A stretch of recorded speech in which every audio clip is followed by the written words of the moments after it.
Mon père, Richard Bennett, a passé 37 ans en tant que vice-président senior des opérations chez Meridian Industrial Solutions. Il gagnait 340 000 $ par an, conduisait une Mercedes Classe S en leasing et appartenait au West Shore Country Club, où l'adhésion coûtait 85 000 $ d'initiation plus 12 000 $ de cotisations annuelles. Il a construit son identité sur la hiérarchie d'entreprise, le statut de cadre et l'image de réussite soigneusement entretenue. Je suis Marcus Bennett. J'ai 32 ans. Au cours de la dernière décennie, mon père me présentait lors des réunions de famille de la même manière, voici Marcus. Il fait du travail gouvernemental, de la saisie de données. Je pense qu'il n'avait pas tout à fait tort. Je travaillais bien pour le gouvernement, juste pas comme il l'imaginait. La déception a commencé tôt. J'ai obtenu mon diplôme du MIT avec un diplôme en ingénierie aérospatiale et en système cryptographique. Papa a assisté à ma remise de diplôme mais est parti avant la réception quand il a appris que j'avais accepté un poste chez un sous-traitant gouvernemental mineur au lieu des sièges sociaux de Boeing ou Lockheed Martin. Travail gouvernemental, a-t-il dit avec un dégoût visible. Marcus, je t'ai élevé pour le leadership exécutif, pas pour la bureaucratie de la gestion intermédiaire. C'est un travail intéressant, papa. Intéressant ne construit pas d'héritage. Où est le bureau d'angle? Où est la place de parking réservée aux cadres? Il secoua la tête. Ton cousin James vient de devenir associé dans son cabinet d'avocat. Ta sœur Victoria dirige toute une division marketing. Et toi, tu classes de la paperasse pour des contrats gouvernementaux de niveau intermédiaire. Je ne l'ai pas corrigé. Mon rôle réel était architecte principal des systèmes pour des contrats de défense aérospatiale classifiés. Mon habilitation de sécurité était TS-SCI avec accès compartimenté supplémentaire. Le sous-traitant gouvernemental mineur était en fait ma propre entreprise, Archon Système Intégration, que j'avais fondée à 24 ans avec 2 camarades de classe du MIT. Nous avons commencé petit, un contrat de 2,8 millions de $ pour l'intégration de systèmes de navigation, puis 8,3 millions de $ pour le cryptage des communications. La 3e année, nous avions décroché un contrat pluriannuel de 47 millions de $ pour des systèmes de défense par satellite.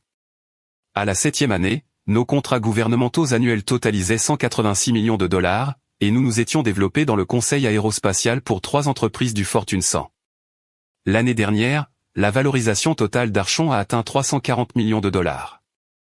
Je possède 73% de l'entreprise.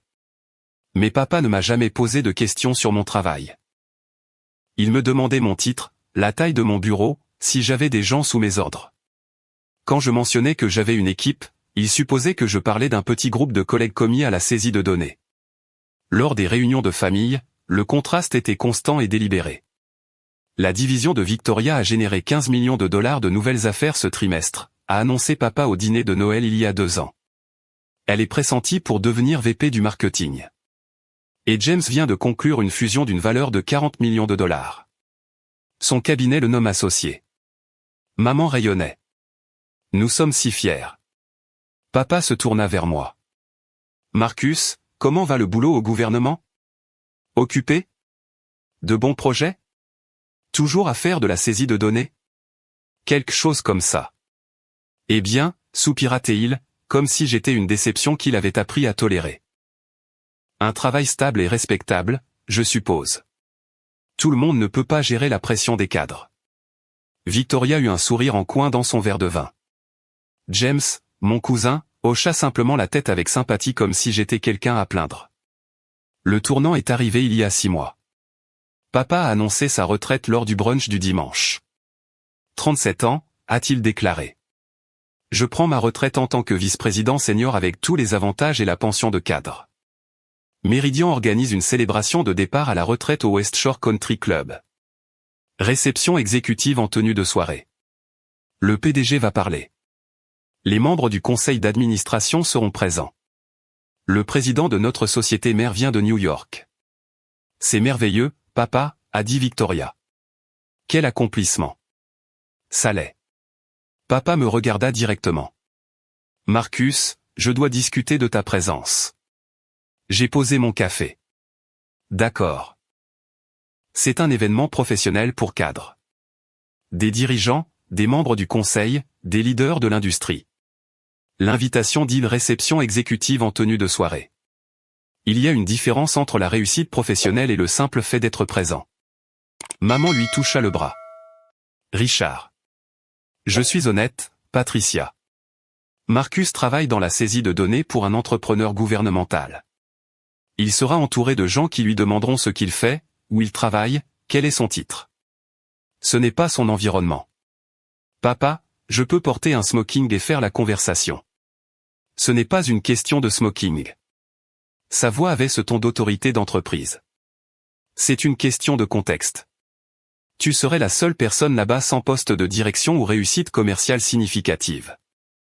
Ce serait inconfortable pour toi et potentiellement embarrassant pour moi. Certains de mes collègues savent que j'ai un fils. Ils s'attendront à plus. La table devint silencieuse.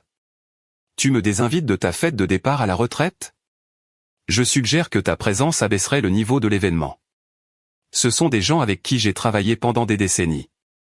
Je ne veux pas passer ma célébration de retraite à expliquer pourquoi mon fils fait de la saisie de données. Victoria regarda son assiette. James étudia sa serviette. Le visage de maman était tendu. Je comprends, dis-je calmement. Bien. Papa sembla soulagé. C'est les affaires, Marcus. Rien de personnel. Quand tu atteins un certain niveau professionnel, ces choses comptent. J'ai hoché la tête. Je ne viendrai pas. Merci. J'apprécie ta compréhension. Ce que papa ne savait pas, c'est que j'avais déjà reçu ma propre invitation à sa fête de départ à la retraite. Pas de lui. Du groupe de propriétaires du West Shore Country Club. Parce que 3 ans plus tôt, j'avais acheté le West Shore Country Club. Pas en tant que Marcus Bennett, citoyen privé via Archon Holdings, l'une des filiales d'investissement de mon entreprise. Le club était en difficulté financière, face à 4,8 millions de dollars de dettes et une baisse des adhésions. Les anciens propriétaires avaient besoin d'une stratégie de sortie. Ma société d'investissement l'a acheté pour 8,2 millions de dollars, a restructuré la dette, modernisé les installations et en a fait un actif rentable. Nous avons gardé la direction d'origine, maintenu les normes d'adhésion, et personne ne savait que la propriété avait changé, à part le conseil d'administration, la direction et l'équipe juridique. Mon père payait ses 12 000 dollars de cotisations annuelles à mon entreprise depuis 3 ans. Il dînait dans mon restaurant, jouait au golf sur mon parcours et réseautait dans mes salons tout en me traitant de déception. L'ironie était quelque chose que j'avais choisi de garder privé. Jusqu'à maintenant. Le lendemain du jour où papa m'a désinvité, j'ai appelé mon chef de la sécurité à West Shore. James, ai-je dit, je dois discuter de la réception de retraite Bennett. Monsieur, le soir du 24. Nous avons réservé le salon platine, traiteur complet, service de voiturier. L'entreprise de votre père l'a réservé il y a 8 semaines. Je suis au courant. J'ai besoin que vous gériez personnellement l'entrée ce soir-là. Bien sûr. Des préoccupations spécifiques? Richard Bennett est l'invité d'honneur. Il arrivera vers 18h30. Quand il essaiera d'entrer dans le salon platine, j'ai besoin que vous l'arrêtiez. Il y eut une pause. Monsieur, le salon platine est un espace réservé aux propriétaires. Mon père ne sait pas que je possède le club. Il est sur le point de l'apprendre. Quand il arrivera, informez-le que la section platine nécessite une autorisation du propriétaire pour entrer. Ne le laissez pas passer tant qu'il ne pose pas les bonnes questions. James resta silencieux pendant 3 secondes. Bien compris, monsieur. Et quand il demandera qui est le propriétaire? Dites-lui que le propriétaire est déjà à l'intérieur. Ensuite, appelez-moi. Je m'occupe du reste. Oui, monsieur. J'ai raccroché et ouvert mes emails. L'invitation que papa avait envoyée était toujours là. Réception exécutive en tenue de soirée. Regret seulement.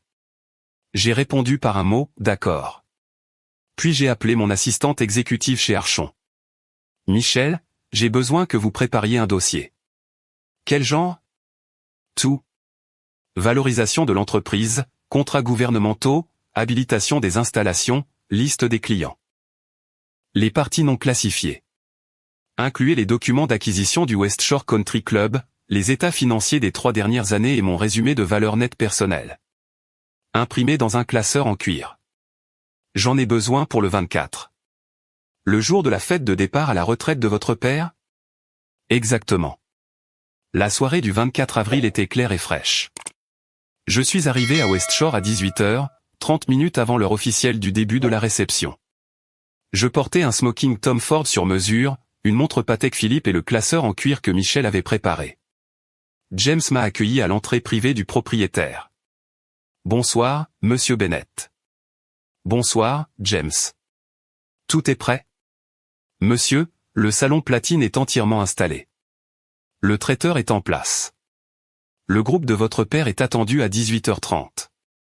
Je serai posté à l'entrée principale de la section platine. » Parfait. Je serai à l'intérieur. Quand mon père arrivera, suivez le plan exactement. Bien compris, monsieur. Je suis entré dans le salon platine par le couloir privé.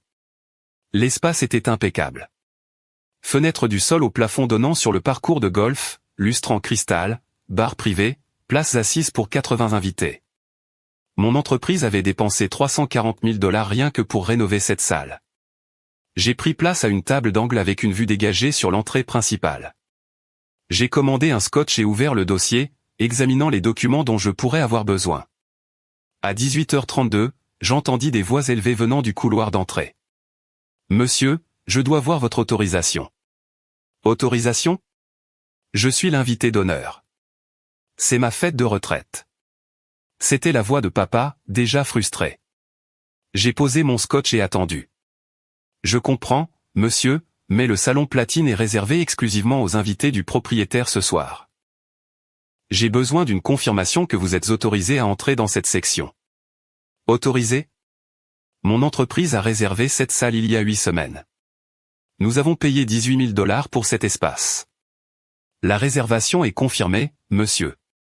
Cependant, la section platine a des exigences d'accès spécifiques. La direction du club a réservé cette zone pour ce soir.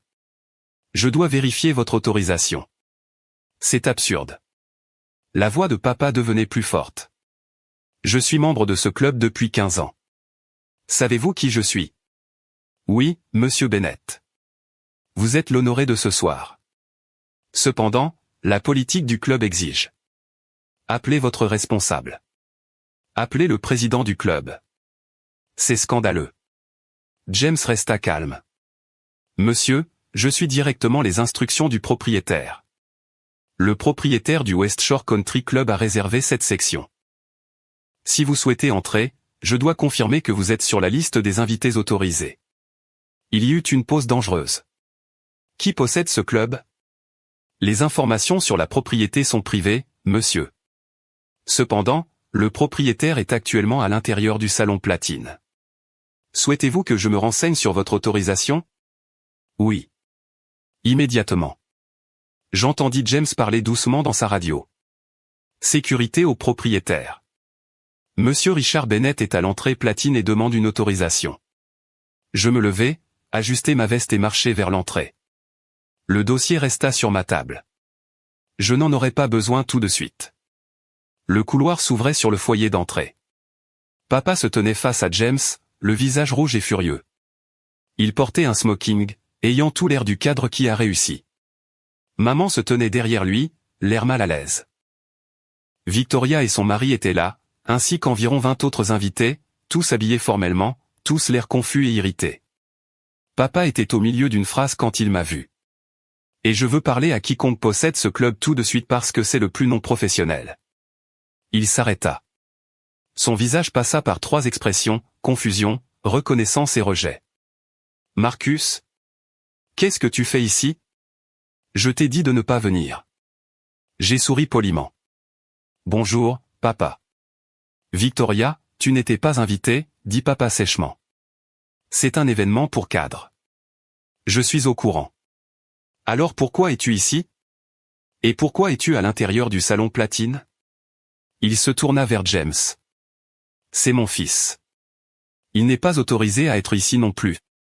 Il travaille dans la saisie de données gouvernementales. James me regarda. Je lui fis un petit signe de tête. Monsieur Bennett, dit James prudemment. Voici Marcus Bennett. Il est propriétaire du West Shore Country Club. Le couloir devint complètement silencieux. Papa fixa James. Quoi ? Marcus Bennett est le propriétaire de cet établissement. Il l'a acheté il y a 3 ans via Archon Holdings. Il est autorisé à être n'importe où sur la propriété. En fait, il a autorisé l'événement de ce soir. Le visage de papa devint pâle. C'est impossible. Je peux fournir de la documentation si nécessaire, monsieur. Papa se tourna lentement vers moi. Tu possèdes ce club? Oui. Tu possèdes le West Shore Country Club? Via l'une de mes sociétés d'investissement? Oui. Nous l'avons acquis il y a 3 ans lorsque les anciens propriétaires ont rencontré des difficultés financières. Nous avons investi environ 3,2 millions de dollars en rénovation et amélioration depuis lors. Ta société d'investissement? Archon Holdings? C'est une filiale d'Archon Système Intégration. C'est mon entreprise principale. La main de maman se porta à sa bouche. Le visage de Victoria était devenu blanc. La voix de papa était très basse. Ton travail de saisie de données gouvernementales? Je ne fais pas de saisie de données, papa. Je suis le fondateur et PDG d'Archon Système Intégration. Nous sommes un entrepreneur aérospatial de défense spécialisé dans les systèmes satellitaires et de communication classifiés. Nous détenons 186 millions de dollars en contrats gouvernementaux actifs. L'année dernière, la valorisation de notre entreprise était de 340 millions de dollars. J'en possède 73%. Les chiffres le frappèrent comme un coup physique. Tu dis que tu vaux. Personnellement. Environ 248 millions de dollars, sans compter les avoirs immobiliers et autres investissements. Y compris ce club, que nous avons acheté pour 8,2 millions de dollars et qui est maintenant évalué à environ 11,7 millions de dollars. Papa s'appuya contre le mur pour se soutenir. Tu paies tes cotisations d'adhésion à mon entreprise depuis 3 ans, continuai-je calmement. Les 12 000 dollars de frais annuels, les additions du restaurant, les frais de parcours de golf. Tout ça. Tu dînes dans mon restaurant, tu joues sur mon parcours de golf et tu réseautes dans mes installations tout en disant à tout le monde que je fais de la saisie de données. Je ne savais pas, tu n'as jamais demandé, papa. Tu demandais mon titre, la taille de mon bureau, si j'avais une fenêtre d'angle. Tu n'as jamais demandé ce que je faisais réellement. Tu as supposé. Et quand ta supposition m'a fait paraître décevant, tu as arrêté de demander tout court. Victoria trouva sa voix. Marcus, nous n'avions aucune idée. Bien sûr que vous ne saviez pas, car aucun de vous ne voulait savoir. Papa m'a présenté comme saisie de données gouvernementales pendant 10 ans. Au dîner de famille, à Noël, à chaque rassemblement, j'étais la déception. Celui qui ne répondait pas aux normes des cadres. Papa secouait la tête. Mais tu ne m'as jamais corrigé. Tu n'as jamais dit. J'ai dit que j'avais un travail intéressant. J'ai dit que mon équipe grandissait. J'ai dit que nous avions de bons projets. Tu as entendu ce que tu voulais entendre. Pourquoi ne me l'as-tu pas simplement dit? Je le regardais longuement. Parce que je voulais voir si tu demanderais. Si tu montrerais de l'intérêt pour ma vie au-delà de la mesurer à ta hiérarchie d'entreprise. Tu ne l'as jamais fait. Pendant 10 ans, tu n'as jamais posé une seule question sur mon travail réel. Tu as juste supposé que j'avais échoué à répondre à tes normes. Maman pleurait maintenant. Marcus, nous sommes tellement désolés. Et il y a 3 jours, continuai-je, tu m'as désinvité de ta fête de départ à la retraite parce que ma présence abaisserait le niveau et t'embarrasserait devant tes collègues cadres. Tu avais peur que quelqu'un demande ce que je fais et que tu doives expliquer ton fils décevant. La voix de papa était à peine un murmure. Je ne savais pas, tu ne voulais pas savoir. Je me tournai vers James. Veuillez escorter Monsieur Bennett et ses invités dans le salon platine. Ils sont autorisés pour l'événement de ce soir. C'est sa fête de départ à la retraite. Il devrait en profiter. Oui, monsieur. Je commençai à marcher vers le salon. Marcus, attends. Je m'arrêtai mais ne me retournai pas, ta célébration de retraite commence dans 15 minutes, papa. Le PDG de ton entreprise est sur le point d'arriver. Le président du conseil arrive de New York. Tu as travaillé 37 ans pour ce moment. Ne le gâche pas mais je dois m'excuser. Tu dois célébrer ta retraite. On parlera plus tard. Ou pas. Pour l'instant, tu as des invités qui arrivent. Je retournai dans le salon platine. Derrière moi, j'entendis James diriger calmement les invités de papa à l'intérieur. Je retournai à ma table d'angle, repris mon scotch et attendis. L'heure suivante fut fascinante. Les collègues de papa arrivèrent, le PDG de Meridian Industrial Solutions, les membres du conseil, le président venu de New York. Ils entrèrent dans le salon platine, et en moins de 10 minutes, 3 d'entre eux s'étaient approchés de ma table. Marcus Bennett? Tom Hargrove, PDG de Meridian. Il tendit la main. Je ne savais pas que vous seriez ici ce soir. Je lui serrai la main. Richard Bennett est mon père. C'est sa fête de départ à la retraite. Bien sûr, mais je voulais dire. Votre entreprise fait un travail exceptionnel. Nous essayons d'obtenir un rendez-vous avec Archon Systems depuis 6 mois. Notre division aérospatiale a un projet qui pourrait bénéficier de votre expertise cryptographique. Nous pouvons organiser une réunion. Faites contacter mon bureau par vos collaborateurs. Il hocha la tête avec enthousiasme. Absolument. Et je dois dire que cet établissement est remarquable. Les rénovations que vous avez faites sont extraordinaires. Le meilleur club privé de l'État. Merci. Il jeta un coup d'œil vers l'endroit où papa se tenait, pâle et secoué, entouré de sympathisants qui ne comprenaient pas encore ce qui s'était passé. Richard n'a jamais mentionné que son fils possédait le club. Je ne pense pas qu'il le savait.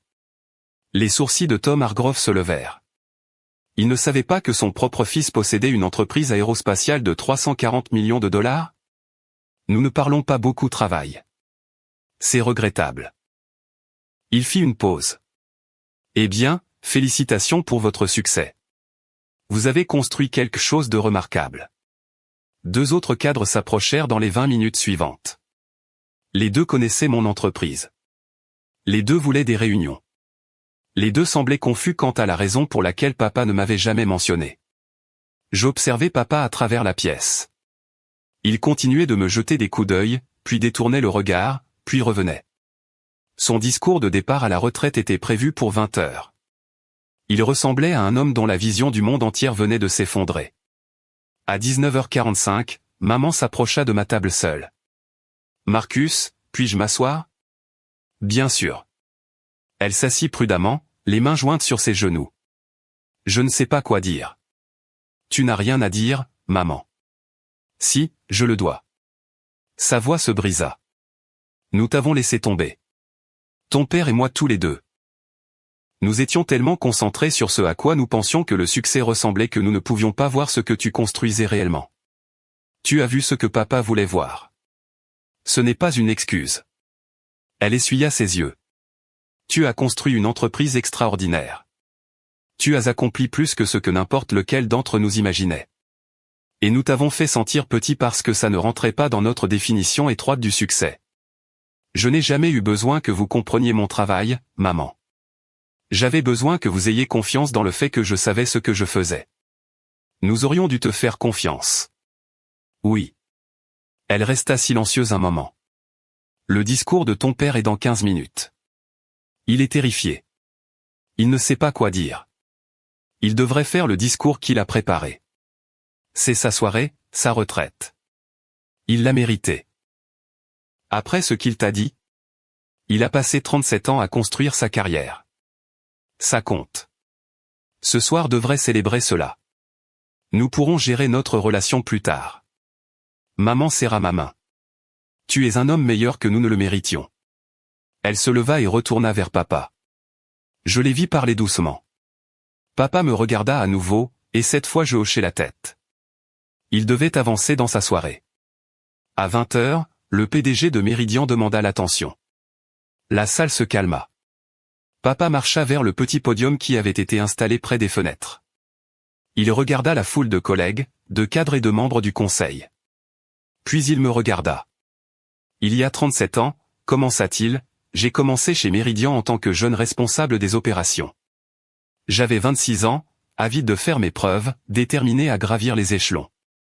Je croyais que le succès signifiait des titres, des bureaux d'angle, des places de parking réservées. J'ai construit ma carrière sur cette fondation. » Il fit une pause. « Ce soir, je prends ma retraite en tant que vice-président senior des opérations. J'ai atteint le niveau exécutif dont je rêvais. J'ai gagné les titres que je voulais. Selon toutes les mesures que je m'étais fixées, j'ai réussi. Sa voix changea. Mais ce soir, j'ai aussi appris que j'ai échoué à reconnaître le succès alors qu'il était assis dans ma propre maison. Mon fils Marcus est dans cette salle. Il est le propriétaire de ce club. Plus important encore, il est le fondateur et PDG d'une entreprise de défense aérospatiale de 340 millions de dollars. Il l'a construite à partir de rien, pendant que je disais aux gens qu'il faisait de la saisie de données. La salle était complètement silencieuse. Pendant 10 ans, j'ai mesuré son succès selon mes normes. Je cherchais des bureaux d'anglais des titres de direction. Je n'ai jamais demandé à propos des contrats gouvernementaux classifiés, des systèmes de défense, des innovations aérospatiales qu'il créait. J'ai vu ce que je voulais voir, et ce que j'ai vu m'a déçu. Les mains de papa agrippèrent le podium. Il y a 3 jours, je l'ai désinvité de cette fête parce que j'étais embarrassé par ce que je pensais qu'il faisait. Je lui ai dit que sa présence abaisserait le niveau de cet événement. Ce soir, j'ai appris qu'il possède le lieu. Il a autorisé toute cette célébration. Et chaque cadre dans cette salle semble connaître son entreprise et vouloir travailler avec lui. Quelqu'un dans la foule halta. Donc avant de parler de mes 37 ans chez Meridian, je dois dire ceci. Papa me regarda directement. Marcus, je suis désolé. Je suis désolé d'avoir rejeté tes accomplissements. Je suis désolé de ne jamais avoir posé de questions sur ton travail. Je suis désolé de t'avoir mesuré selon des normes qui ne comptent pas. Tu as construit quelque chose d'extraordinaire, et j'étais trop aveugle pour le voir. La salle était absolument immobile. Tu avais raison, continua papa doucement. Je ne voulais pas savoir, parce que savoir aurait signifié admettre que j'avais tort sur ce à quoi ressemble le succès. Cela aurait signifié reconnaître que tu as surpassé tout ce que j'ai accompli, et tu l'as fait discrètement, sans les titres et la reconnaissance dont j'avais soif. Il fit une pause. Je ne sais pas si tu peux me pardonner, mais j'espère que ce soir, lors de ce qui devrait être ma célébration, tu comprends que je te vois enfin. Et je suis fier. Pas de ton argent ou de ton entreprise ou de ton succès. Je suis fier que malgré le fait d'avoir un père qui ne pouvait pas voir ta valeur, tu aies construit quelque chose de significatif quand même. Papa recula du podium. La salle éclata en applaudissements, mais il ne les regardait pas. Il me regardait. Je me levai et marchai vers le podium. La foule se tut. Papa, dis-je, fais ton discours de retraite. Tu as mérité cette soirée. Nous parlerons demain, mais ce soir est à toi. Il hocha lentement la tête. Je retournai à ma table. Papa fit son discours préparé. Il parla de sa carrière, de ses collègues, de son parcours de jeune manager AVP senior. C'était un bon discours humble et reconnaissant. Quand il eut fini, la foule applaudit avec enthousiasme. La fête continua jusqu'à 23 heures. Les cadres approchèrent papa avec des félicitations. Plusieurs m'approchèrent avec des cartes de visite et des demandes de réunion. Victoria me serra maladroitement dans ses bras et s'excusa 3 fois. Maman pleura à nouveau. À 22h45, alors que les invités partaient, papa s'approcha de ma table une dernière fois. Peut-on prendre un café demain? Bien sûr. Chez moi? J'y réfléchis. Non, retrouvons-nous au club. 9h, nous pouvons parler dans la salle à manger privée du propriétaire. Il hocha la tête. J'y serai. Papa? Oui. Tu n'as pas échoué. Tu as construit une carrière réussie. Tu as élevé 3 enfants. Tu as subvenu aux besoins de ta famille. Ça compte. Nous avons juste besoin de redéfinir ce que le succès signifie pour nous deux. Ses yeux se remplirent de larmes. Merci. Il partit avec maman. Victoria et son mari suivirent. Les invités restants s'éclipsèrent. À 23h15, j'étais seul dans le salon platine. James apparut. Quelle soirée, monsieur? Oui. Monsieur Bennett reviendra-t-il demain matin? Nous prenons le café. Je ferai préparer la salle à manger privée. Merci, James. J'ai traversé le salon vide, passé les tables qui avaient accueilli la célébration de retraite de papa, jusqu'au couloir privé. Ma voiture m'attendait. J'ai conduit jusqu'à ma maison à Brookfield Heights, une propriété de 2,8 millions de dollars que j'avais achetée avec mon premier gros paiement de contrat. Le lendemain matin, je suis arrivé à West Shore à 8h50. James avait préparé la salle à manger privée avec du café, des pâtisseries et un espace calme pour la conversation. Papa est arrivé à 9 heures pile. Il avait l'air fatigué mais stable. Nous nous sommes assis. J'ai versé le café. J'ai apporté quelque chose, a dit papa. Il a sorti un dossier. C'est chaque photo de famille que j'ai de toi. Noël, remise de diplôme, anniversaire. 32 ans de photos. Il les étala sur la table. Hier soir, je les ai toutes passées en revue. Tu sais ce que j'ai réalisé. Sur presque toutes les photos, tu souris. Tu as l'air heureux, confiant, comme si tu savais exactement qui tu étais et où tu allais. J'étais. Je ne l'ai jamais vu. J'étais tellement concentré sur ce que je pensais que tu devrais être que je n'ai jamais vu qui tu étais réellement. Papa, laisse-moi finir. Il prit une inspiration. J'ai construit toute mon identité sur la hiérarchie d'entreprise. Quand tu n'as pas suivi ce chemin, j'ai pensé que tu avais échoué. Mais tu n'as pas échoué. Tu as juste réussi différemment. Tu as construit quelque chose de plus grand que tout ce que j'ai jamais imaginé. Et tu l'as fait pendant que je te traitais de déception. Tu n'avais pas entièrement tort, dis-je. J'aurais pu te parler de mon entreprise il y a des années. J'ai choisi de ne pas le faire. En partie parce que tu ne demandais pas, mais en partie parce que je voulais voir si tu m'estimerais sans les marqueurs de succès qui t'importaient. C'est juste. Mais papa, tu dois comprendre quelque chose. Ta carrière n'était pas moins précieuse parce que la mienne a tourné différemment. Tu as travaillé 37 ans dans une entreprise. Tu as subvenu aux besoins de ta famille. Tu as mérité ta retraite. Ça compte. Mais je t'ai blessé. Oui. Et je ne sais pas comment réparer ça. Je restais silencieux un moment. Tu commences par poser des questions sur mon travail. Vraiment demander. Pas sur les titres ou la taille du bureau, sur ce que je fais réellement, pourquoi c'est important, quels défis je résous. D'accord. Et tu arrêtes de mesurer le succès par la hiérarchie d'entreprise. Le succès marketing de Victoria est précieux. Ta carrière était précieuse. Mon entreprise est précieuse. Ce sont juste des chemins différents. Papa hocha lentement la tête.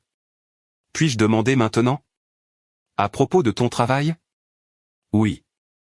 Que fais-tu réellement? Je souris. Je conçois des systèmes cryptographiques pour des satellites de défense classifiés. Mon équipe de 47 ingénieurs construit des réseaux de communication sécurisés qui protègent les infrastructures de sécurité nationale. Nous intégrons des systèmes aérospatiaux qui coordonnent les opérations de défense entre plusieurs agences. Ça a l'air incroyable. Ça l'est. C'est un travail complexe et stimulant.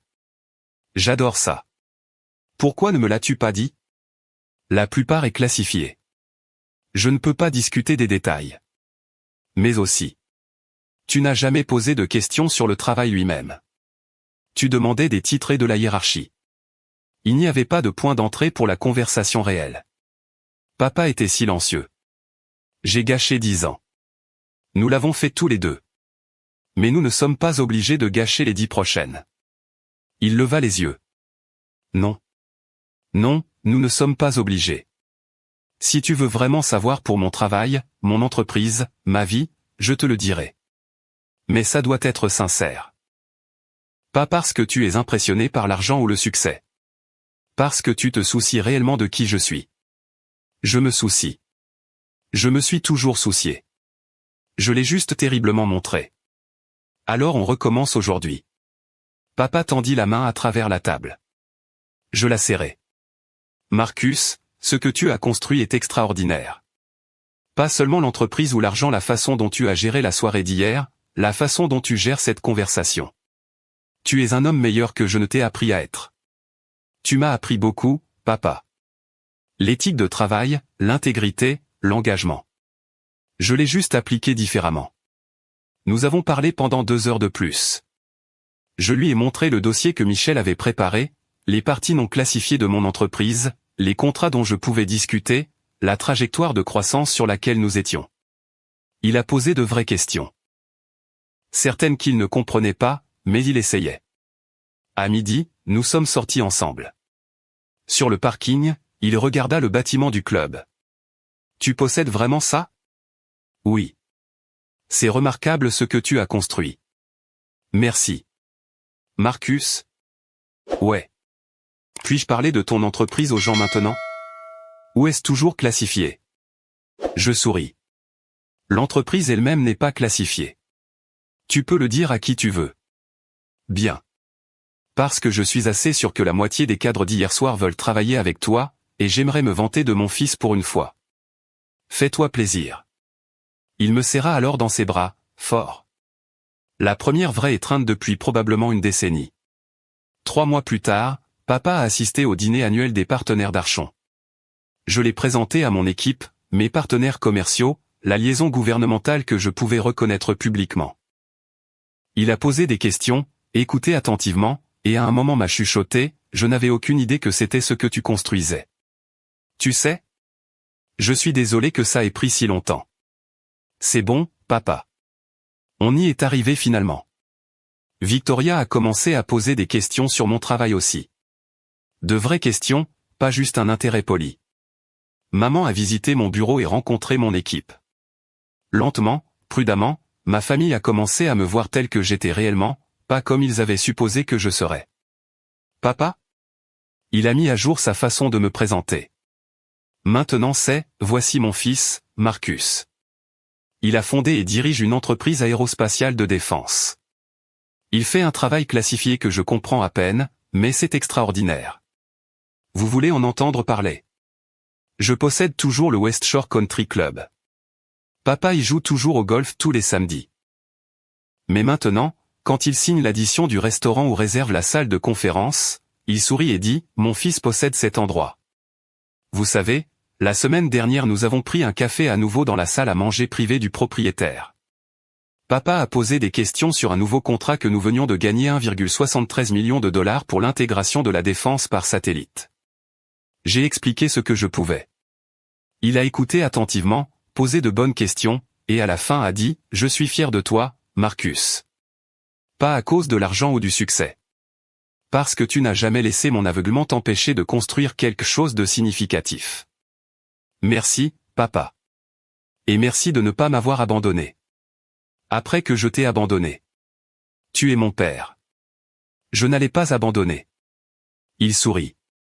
Même après que je t'ai désinvité de ma propre fête de retraite? Même alors. Nous avons fini notre café dans le club que je possède, entouré du succès que j'ai construit, nous comprenant enfin après 10 ans à passer à côté de l'essentiel. Parfois, les meilleurs revirements ne concernent pas l'humiliation ou la vengeance. Parfois, ils concernent le fait d'être enfin vu pour qui vous êtes réellement.